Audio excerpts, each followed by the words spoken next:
첫 시간 주님께 안녕하세요. 대강교회 오훈 목사입니다. 3월 27일 월요일입니다. 하나님 우리에게 주신 말씀 누가복음 21장 5절에서 19절입니다. 어떤 사람들이 성전을 가리켜 그 아름다운 돌과 헌물로 꾸민 것을 말하매 예수께서 이르시되 너희 보는 이것들이 날이 이르면 돌 하나도 돌 위에 남지 않고 다 무너뜨려지리라. 그들이 물어 이르되 선생님이여 그러면 어느 때에 이런 일이 있겠사오며 이런 일이 일어나려 할 때에 무슨 징조가 있사오리이까.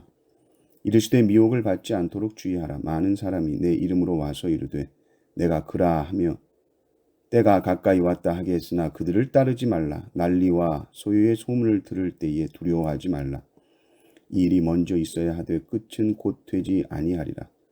또 이르시되 민족이 민족을 나라가 나라를 대적하여 일어나겠고 곳곳에 큰 지진과 기근과 전염병이 있겠고 또 무서운 일과 하늘로부터 큰 징조들이 있으리라.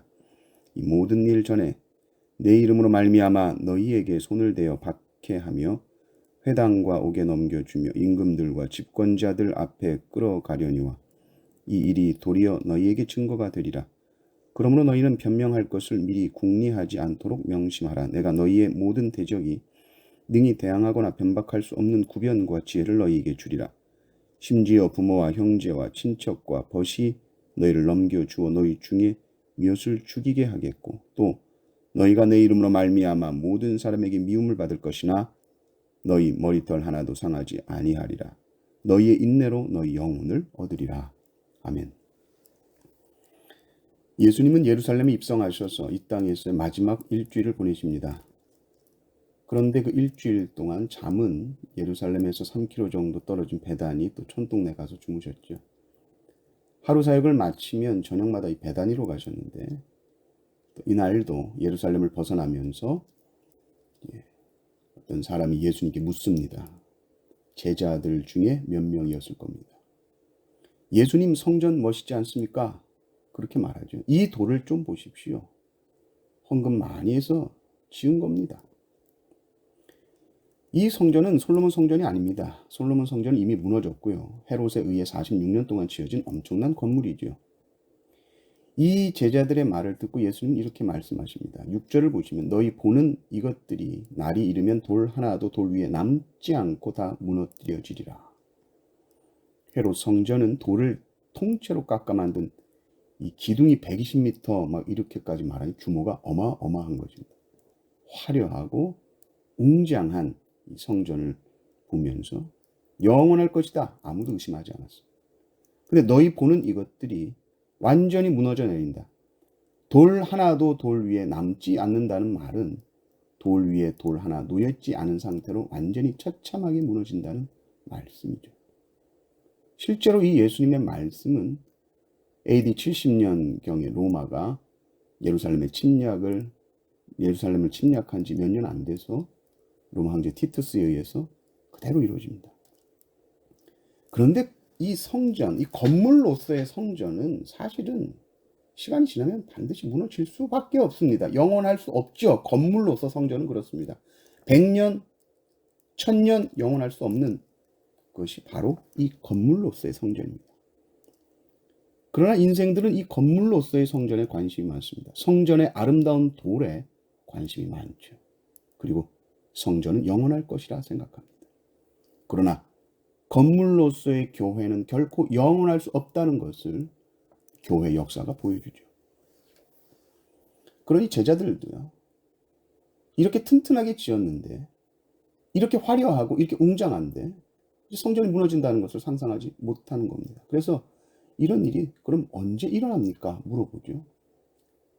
그러면서 예수님께서 징조들에 대해서 말씀을 하십니다. 그런데 사실은 그 징조들이 무엇이냐 보다 중요한 것은 그 징조들이 일어날 때 인내하며 견디는 것이 훨씬 더 중요하다. 그 고난의 시기에 하나님께서 당신의 백성을 보호하신다고 약속하신 그 말씀이 더 중요하다고 가르쳐 주십니다. 징조들을 보십시오. 미혹하는 사람들, 내가 예수다. 이런 예수님 당시부터 많았습니다. 지금까지 있습니다. 난리와 소유의 소문들이 있을 것이다. 민족이 민족을, 나라가 나라를 대적하여 일어나는 것이다. 과거부터 지금까지 어떤 특정 시대에만 있었던 사건들이 아닙니다. 큰 지진도 마찬가지요. 기근, 전염병 다 마찬가지입니다. 징조를 말씀하시는 것은 이런 환난과 어려움의 시기가 있을 것이라는 말씀입니다. 또 너희들 예수 믿는다고 박해당하고 끌려갈 것이다. 신문당한다. 이것도 예수님 당시부터 지금까지 있는 일입니다. 이 환난의 때 그러면 제자들은 뭘 어떻게 하는가? 미리 뭘 어떻게 할지 궁리하지 말아라. 하나님께서는 그때마다 반드시 힘을 주셔서 이기게 하신다는 것이죠. 두려움과 염려라는 것은 항상 그렇습니다. 아직 오지 않은 환난에 대해서 미리 끌어당겨서 두려워하고 염려하는 것입니다. 그러나 고난이 닥치는 그 순간 하나님께서 반드시 보호해 주시니 미리 궁리하지 말라는 것이죠.